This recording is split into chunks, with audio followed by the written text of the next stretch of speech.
বাংলাদেশের বিরুদ্ধে প্রথম টেস্টে 280 রানের বিশাল ব্যবধানে জয় পেয়েছে টিম ইন্ডিয়া। শুক্রবার থেকে কানপুরে শুরু হতে চলেছে সিরিজের দ্বিতীয় ম্যাচ। একদিকে সিরিজ বাঁচানোর লড়াই বাংলাদেশের, অপরদিকে ভারতের সামনে টাইগারদের হোয়াইট ওয়াশ করার সুযোগ। চেন্নাইয়ের উইকেট ও কানপুরের উইকেট সম্পূর্ণ আলাদা। চেন্নাইয়ে ছিল লাল মাটির পিচ, যেখানে সুবিধা পেয়েছে ফাস্ট বোলারেরা। কানপুরে সেখানে কালো মাটির পিচ, স্পিনারদের সহায়ক উইকেট। পিচের চরিত্র আলাদা হওয়ায় কানপুরে ভারতীয় দলের একাদশ কেমন হবে তা নিয়ে জল্পনা রয়েছে। কাদের খেলানো হবে আর কাদের খেলানো হবে না তা নিয়ে কৌতূহল রয়েছে ক্রিকেট প্রেমীদের অন্তরে। তো চলুন দেখে নিই কেমন থাকছে ভারত বনাম বাংলাদেশ দ্বিতীয় টেস্ট ম্যাচের প্লেইং 11।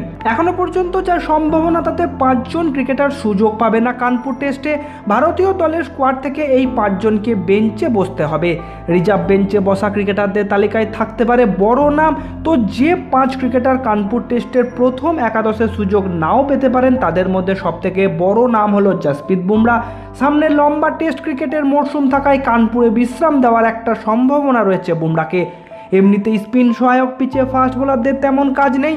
আর আকাশদীপ প্রথম টেস্টে বেশ ভালো বল করেছেন, ফলে বুমরাকে বসালেও তেমন সমস্যা হবে না রোহিত শর্মাদের।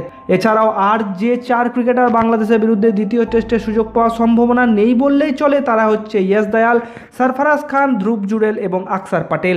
এই 4 জন প্রথম ম্যাচের একাদশেও ছিলেন না। তো এক ঝলকে দেখে নিই ভারতের সম্ভাব্য একাদশ। ওপেনিংয়ে থাকছেন রোহিত শর্মার সাথে ইয়শস্বী জয়সওয়াল, এরপর শুভমান গিল, বিরাট কোহলি, কেএল রাহুল, ঋষভ পান্ত, রবিচন্দ্রন অশ্বিন, রবীন্দ্র জাদেজা, কুলদীপ যাদব, মোহাম্মদ সিরাজ এবং আকাশদীপ। তো বন্ধুরা, আপনাদের কি মনে হয় টিম ইন্ডিয়া পারবে বাংলাদেশকে দ্বিতীয় টেস্ট ম্যাচে হারাতে? নিচে কমেন্ট করে অবশ্যই জানান।